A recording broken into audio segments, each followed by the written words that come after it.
Wak, jadi di malam Jumat ini Nadia akan kembali menceritakan kisah dari Wawa. Memang kayaknya baru minggu lalu ya aku sampaikan kisah Wawa, tapi sekarang aku lanjutkan lagi karena memang Wak sampai saat ini ada sekitar 2.600-an cerita horor kalian yang masuk ke dalam email aku. Jadi kalau makin lama aku tahan-tahan ini ya, makin banyak juga PR aku ya kan. Jadi biar kalau misalnya aku mood tiap minggu aku ceritakan kisah Wawa di sini, jadi nggak usah 2 minggu sekali. Karena juga dari kalian komennya, Kak cerita Wawa aja lah Kak, nggak usah kisah-kisah yang lainnya lagi. Karena memang jujur ya, kisah Wawa ini memang lebih seram daripada kisah-kisah yang aku search di Google Wak. Jadi kalian malah membantu aku mengurangi tugas aku untuk mencari kisah-kisah horor di luar kisah Wawa. Tapi gak apa-apa lah ya, ini juga yang kalian mau ya kan. Dan aku juga mau ucapin makasih banyak buat kalian yang sudah sempat membagikan kisah atau pengalaman horor kalian ke sini, sehingga bisa menambah koleksi cerita horor kita semua. Dan di kisah kali ini aku akan menceritakan kisah yang terjadi pada saat proyek pembuatan kampus Wak di kota namanya K. Gimana kisah lengkapnya, kita langsung masuk aja ke ceritanya. Check it out.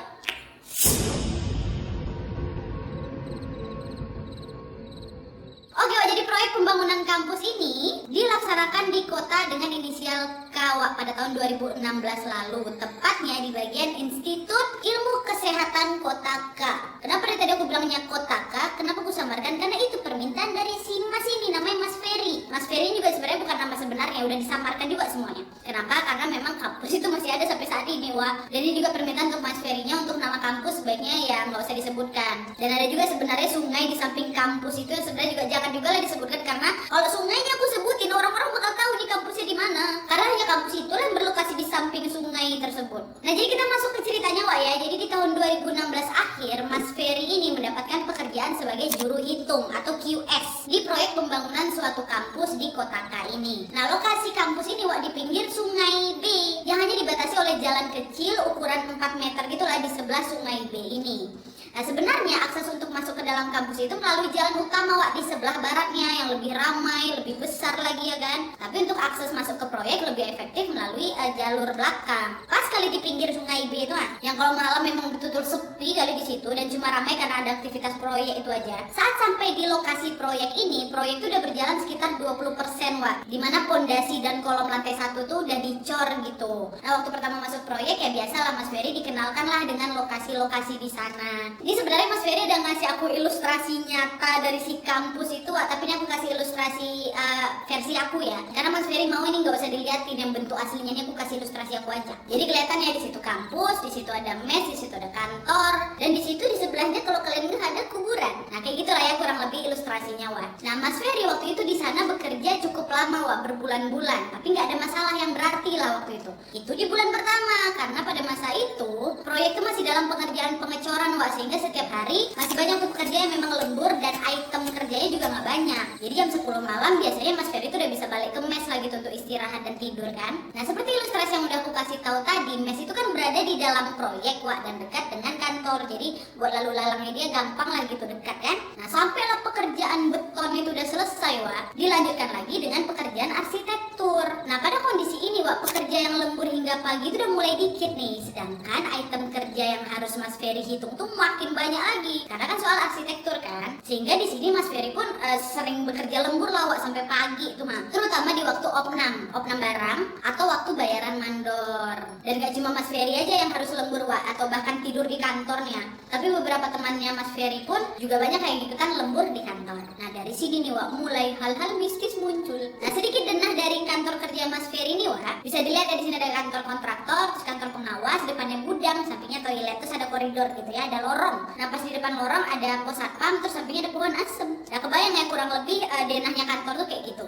Nah hal mistis pertama yang dialami Wak, jadi gini ceritanya. Pada saat itu Mas Ferry ini lagi di kantor sendirian. Nah waktu itu udah jam 1:30 malam Wak. Sebenarnya di waktu itu bukan waktu opnam Wak, sehingga gak semuanya lembur. Walaupun memang ada beberapa temannya Mas Ferry. Pas pula kebetulan di jam itu kawan-kawannya Mas Ferry lagi izin keluar beli cemilan. Cari cemilan apa kok jam 1:30, pokoknya keluar lah gitu. Oke lah, jadi Mas Ferry ini sendirian nih di kantor sambil nunggu mereka balik ya kan. Nah pada saat itu Wak, kan Mas Ferry itu duduknya di kantor kontraktor, di sebelahnya kantor pengawas kan. Nah pada saat itu kebetulan Mas Ferry ini duduk menghadap ke jendela dekat koridor. Jadi depan ruangan itu ada jendela gitu jendela tembus, depannya koridor menuju ke ruang pengawas sama toilet. Kebayang ya kan. Nah pada saat lagi mengerjakan pekerjaan itu sambil nyanyi-nyanyi juga dengerin lagu-lagu di YouTube ya kan, dari kaca koridor tuh lewat Wak sepintas ada orang nih, zet gitu.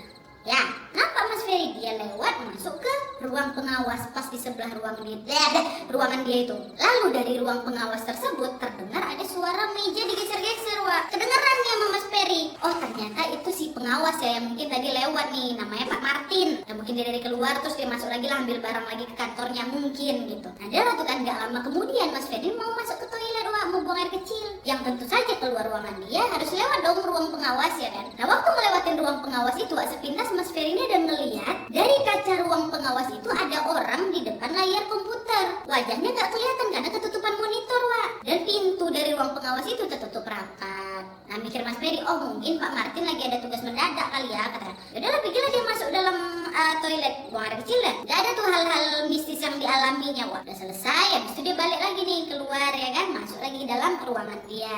Pas baru mau melewati ruangan koridor itu atau lorong itu, tiba-tiba lampu koridor mati, Wak. Karena sendirian otomatis Mas Ferry juga takut juga lah ya kan. Dia begitu berlari menuju ke pos security. Dia bilang, Pak, itu lampu koridor kenapa mati, kata dia. Terus Satpam bilang, oh masa sih Mas, kata gitu. Pikirlah ngecek nih berdua Mas Satpam menuju ke koridor itu, diperiksa nyala lampu.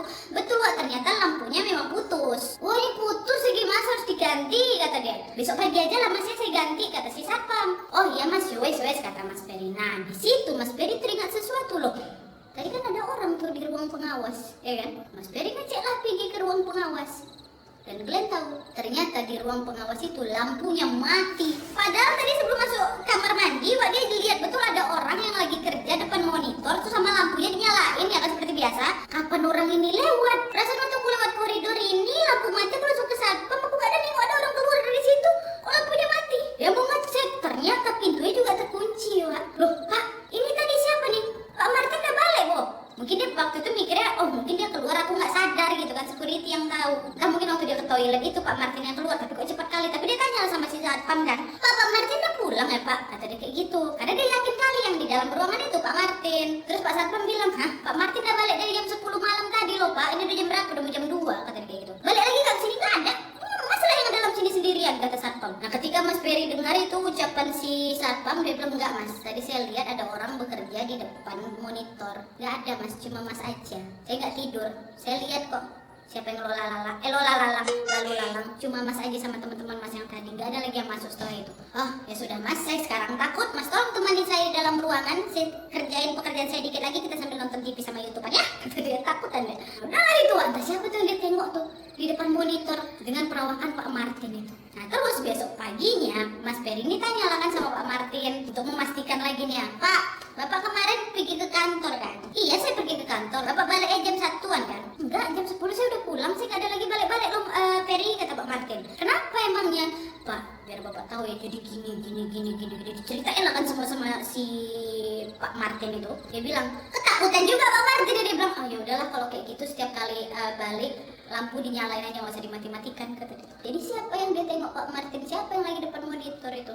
Bisa kebayang nggak sih kalian lewatnya ada kaca nih besar, lewatnya oh ada kawan aku dia lagi kerja gitu kan, masuk tuh balik lagi nggak ada. Jam 2 malam. Setengah 2 ding. Yang pertama Wak, yang keduanya.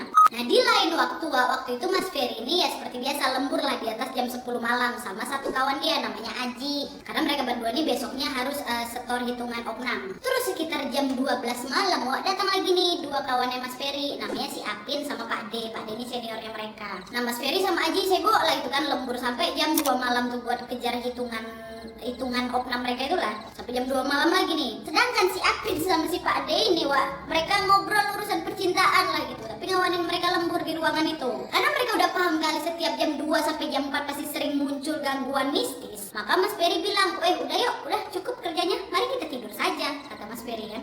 Nah karena waktu itu mereka malas balik lagi ke mes Wak, maka mereka berempat ini memutuskan untuk udah tidur di kantor aja lah yuk, kata dia. Kebetulan pula di kantor mereka tuh ada satu kasur yang lumayan besar lah gitu, yang berada di tempat sholat. Nah karena badan mereka ini gemuk-gemuk, Mas Ferry yang pada saat itu merasa paling muda, ya milih tidur, ya udah saya nggak apa-apa, saya tidur di atas meja aja lah, kata dia. Kenapa milih tidur di atas meja? Mungkin mejanya besar kali ya. Nah meja ini berada di dekat kasur mereka itu. Biarlah mereka yang tidur di kasur, aku di atas meja gitu, pikir Mas Ferry. Dan Wak, Ferry tidur lah gitu kan dengan posisi mukanya ini kayak ditutup bandana yang tipis, jadi agak menerawang, agak bisa melihat lagi tuh, yang gelap kali bandana dia ini. Dan supaya mungkin lebih nyenyak kan tidurnya, ditutup lagi tuh tidur. Dah Nah ternyata 3 orang kawannya si Apin, Aji sama Pak D itu nggak langsung tidur. Mereka melanjutkan lagi nih cerita-cerita soal percintaan. Masuklah ke pembahasan soal pelet cewek kota K ini. Bahas-bahas soal pelet wah mereka jampi-jampi. Kenapa? Karena ternyata si Apin kawannya ini sedang ada masalah asmara dengan wanita penjaga warung di dekat Sungai B itu. Nah wanita ini lebih tua pula wah dibanding si Apin. Karena itulah Pak D mewanti-wanti si Apin ini biar hati-hati kalau nanti kebetulan kena pelet gitu loh. Karena mungkin si Apin udah jatuh cinta kali sama si wanita itu. Takutnya dipelet lah gitu kan, kekhawatirannya Pak D ini. Pak D itu pun sempat bilang tuh, "Woi Pin, nanti kau ya gak usah sering-sering kali kau makan di warung si kakak itu. Kau penting harus sholat 5 waktu. Terus katanya kau jangan tidur di atas bidang yang ada kolong di bawahnya gitu, kayak misalnya kasur yang berkolong sama di atas meja gitu kayak si Peri mungkin kan." Itulah pantangan-pantangan yang disebutkan sama Pak D. Nah Mas Peri ini dengar nih wah, karena belum begitu tidur lelap kali. Sampai lagi Mas Peri dengar sayup-sayup obrolan pelet memelet mereka itu, ya kayak udah mau tertidur ini wah kan. Tapi walaupun kayak gitu dia masih bisa dengar nih obrolan-obrolan kawan-kawannya. Dah tuh ya, nggak lama setelah itu Mas Peri ini ngerasa kayak tertindih sesuatu wah, yang buat dia ini nggak bisa bergerak, bahkan untuk membuka mata nggak bisa.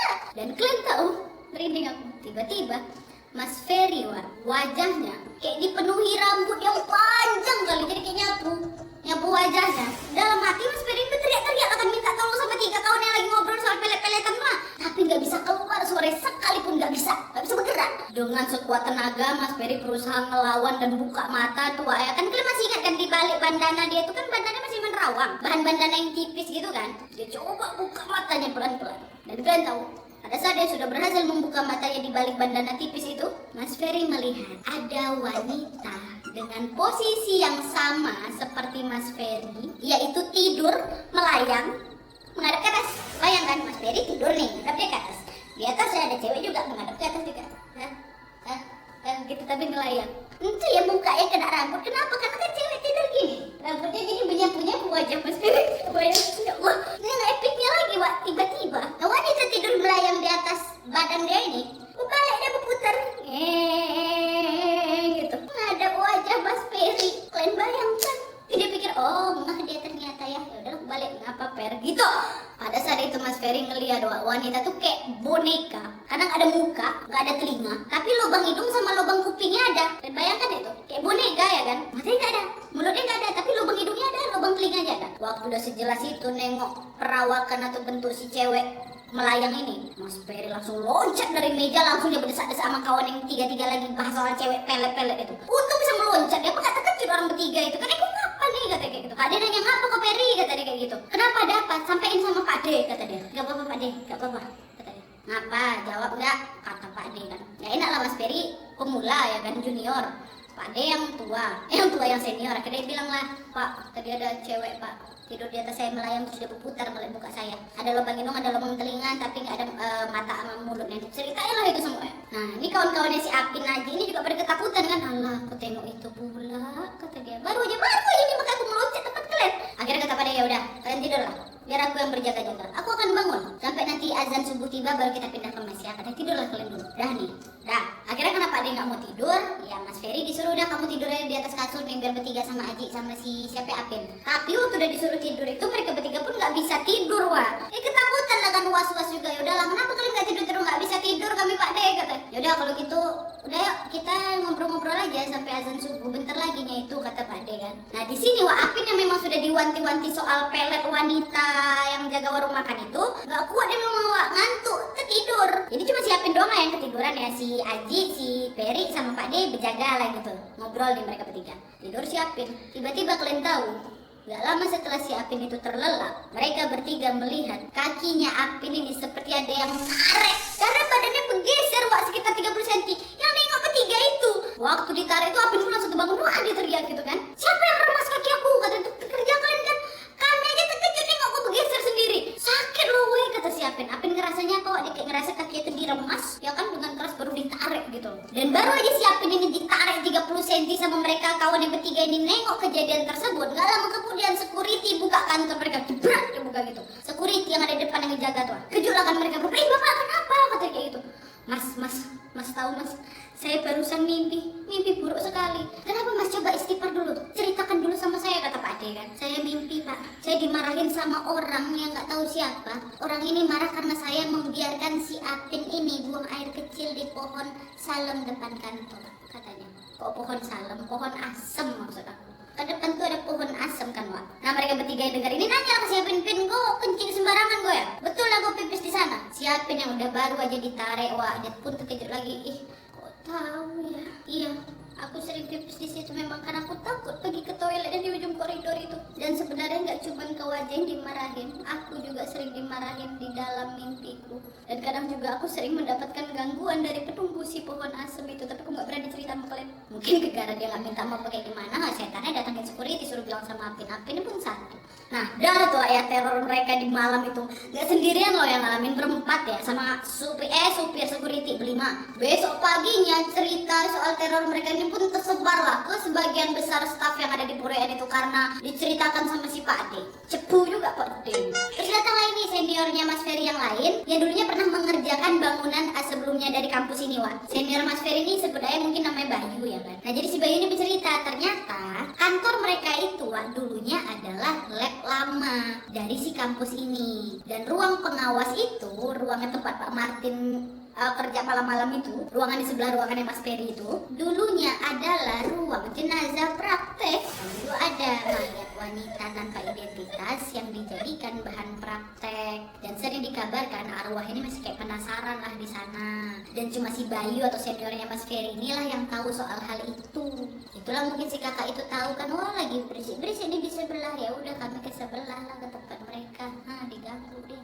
Nah itu hal mistis kedua, Wak. Hal mistis ketiga, setelah peristiwa kedua itu, Wak, Mas Ferry ini makin sering lagi nih tidur ketindih. Saking seringnya Mas Ferry ketindih, dia tuh udah bisa lebih tenang lagi, tuh udah nggak panik kayak seperti biasanya. Dan kalau misalnya ada kebutuhan opnam lagi, Mas Ferry lebih memilih untuk lembur di mes, nggak mau di kantor tuh lagi. Nah terus nggak lama kemudian di siang hari nih, Wak ya, pada hari Kamis malam Jumat Legi, pekerja-pekerja siang di sana sedang melakukan pekerjaan galian septic tank, Wak, di samping pagar makam. Kan tadi aku jelasin sedikit ilustrasinya, sebelahnya ada kuburan kan. Dan tanpa sengaja pada saat sedang melakukan galian tersebut, para pekerja ini menemukan tulang belulang manusia di sana, Wak. Nah karena takut kualat ini, mereka pun akhirnya memutuskan untuk ya udahlah kuburkan balik aja lah lagi, kata mereka. Terus di malam harinya, ketika pekerja yang sedang lembur selesai sholat maghrib, mereka naik lagi lah ini ke atas proyek. Terus gak lama kemudian tiba-tiba semua pekerja yang ada di atas yang jumlahnya puluhan orang ini turun berbarengan, Wak,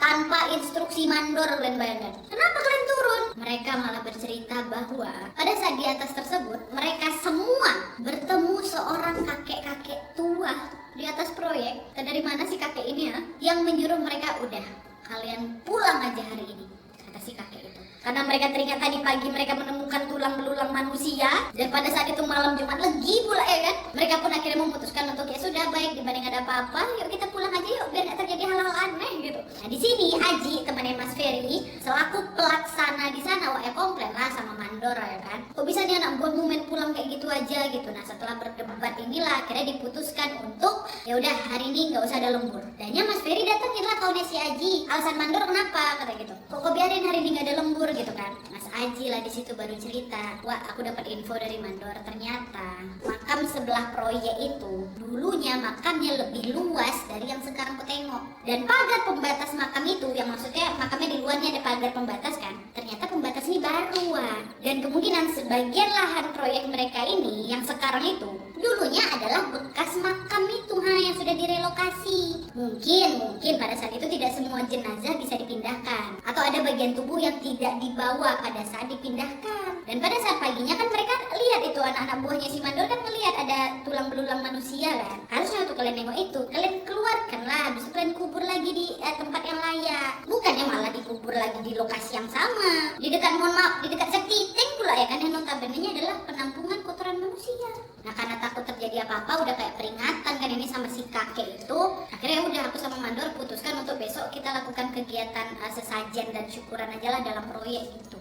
Nah karena proyek pada saat itu jadinya sepi, nggak ada kegiatan kan, ya semua pekerja-pekerja balik. Jadi mereka yang sudah tersisa di tempat proyek itu memutuskan untuk masak-masak nih, Wak, di mes. Mereka beli lah ikan di pasar, beli bumbu, balik lagi ke mes kan. Nah pada saat memasak itu, Wak, tiba-tiba atap dapur mereka itu tertimpa besi beton, Wak, dengan ukuran 2 meter panjangnya nih ya langsung menembus asbes sampai jatuh ke lantai dapur. Untunglah pada saat itu nggak ada yang tertimpa langsung sama si besi itu, cuman si Aji yang kakinya sempat kena pecahan dari asbes. Nah, secara logikanya Mas Ferry, besi yang 2 meter ini kan cukup berat lah pasti ya kan. Seringan-ringannya itu 3 kilo kata dia. Dan mana mungkin angin bisa terbang kan langsung ini besi. Dan juga pada saat itu pekerja yang memang standby di hari yang udah balik itu hanya pekerja arsitektur. Jadi tidak ada pekerjaan besi-besian di atas itu. Karena semua besi itu udah diturunkan di bawah, Kok bisa nih? Besi ini datang dari mana? Melayang jepuk menembus asbes. Nasib baik gak ada yang ketimpa di dapur dari masak-masak. Tapi walaupun demikian, pesta makan-makan tuh tetap mereka lanjutkan. Nah, setelah makan-makan selesai, mereka memang sudah terbiasa tidur larut malam, gak biasa tidur jam 10 malam ya kan. Di situ mereka luangkanlah waktu main-main kartu, bernyanyi, pakai gitar, belamanya-meknya. Terus lagi asik-asik kayak gitu, saat tengah malam ya tiba-tiba pintu dapur yang awalnya terbuka tiba-tiba tertutup sendiri dengan keras, Oh, mungkin dari sini kalian mikir, mungkin itu kan gara-gara angin, dari lubang asbes yang jebol itu angin masuk ketutup lah itu pintu dapur ya kan. Tapi yang anehnya pintu dapur itu cara ngebukanya itu harus ditarik dari luar ya. Ini dapur nih ya, ini dapur sebelah depan, ini pintunya. Kalau pintunya mau dibuka, nariknya itu ke seret, bukan ke dalam gini ya, kebayang ya. Jadi nariknya gini keluar. Nah, pintu dapur pada saat itu lagi dalam keadaan terbuka. Ini dapurnya ya, ini dapur, asbesnya jebol di sini. Bayang logikanya, kalau memang angin besar itu datang dari dapur, harusnya kan anginnya masuk nih, zoom gitu. Nah, pintu yang dalam keadaan kebuka ini kan harusnya kena ke dinding dong. Kebayang kan kalian? Tolong bayang nih, angin datang dari dapur, zoom, angin dur, harusnya kan malah kebuka. Iya dong, kena dinding di luar ini kan. Ini kenapa pintunya malah ketutup? Padahal anginnya dari sini. Satu-satunya sumber angin yang bisa masuk dari sini. Ini jadi kayak kesedot lah berarti, ya kan? Kecuali anginnya memang dari sini, yalah tepuk gitu. Ini angin dari sini. Kalau memang angin, dan harusnya kalau memang angin dari sini jadi kebuka. Kalian tolonglah pahami apa yang kumaksud ya. Paham ya? Paham. Makasih. Tepuk gitu. Harusnya kayak udah. Pokoknya gitulah bayangannya. Karena nengok kayak gitu, tutup ini kebersihan kita kali, kata kawan-kawan. Udah yuk, jangan main-main lagi kita yuk. Udah diam-diam aja lah kita, tengok-tengokan. Udah lah nih, diamlah mereka dulu kan. Sampai jam 2 malam, sekitar jam segitu lagi. Mas Ferry waktu itu ya udahlah, kalau memang nggak boleh ribut, main game lah aku lagi ya kan. Main game tuh, game online di handphonenya. Yang awalnya berdua sama Aji, nggak sadar si Aji udah tidur. Tinggallah Mas Ferry sendiri nih kan, main nih. Nanggung nih, udah setengah pertandingan berarti. Habis ini langsung bubuk, kata Mas Ferry. Pada saat itu, tiba-tiba dari arah pintu masuk ada berbunyi gesekan di pintu tuh, kayak ada kucing yang cakar kayu tuh, bayangkan. Gitu. Dalam pikiran Mas Ferry, kucing, ya kan? Tapi secara tiba-tiba bunyi gesekan kucing itu langsung berpindah ke dapur yang lokasinya ada di dalam mes. Dan suara gesekan itu berkata berpindah-pindah dari pintu depan, habis itu pindah lagi ke dapur secara cepat, cuma beda 2 detik aja tuh, pindah lagi gitu. Mas Ferry yang pada saat itu apalagi nih, aku pastikan udah aku di sini aja lah, satu suara apa kata dia kan, beres serah kalian lah, dikit lagi nih pertandingan aku mungkin dalam pikirannya. Dan gak lama setelah itu tiba-tiba ya, di telinganya Mas Ferry dengar ada suara jeritan wanita yang sangat lirih. Dan yang epicnya lagi, suara itu kayak berputar-putar tuh loh, kayak gini loh. Dia jelas di telinga kiri, abis itu nanti jelasnya di telinga kanan, jadi kayak dia tapi apa tadi? Dia teriak lirik ya, gitu. Jelas sekali tuh dengar di telinga kiri, samar di telinga kanan, nanti jelas di kanan, samar sebelah kiri, kayak gitu.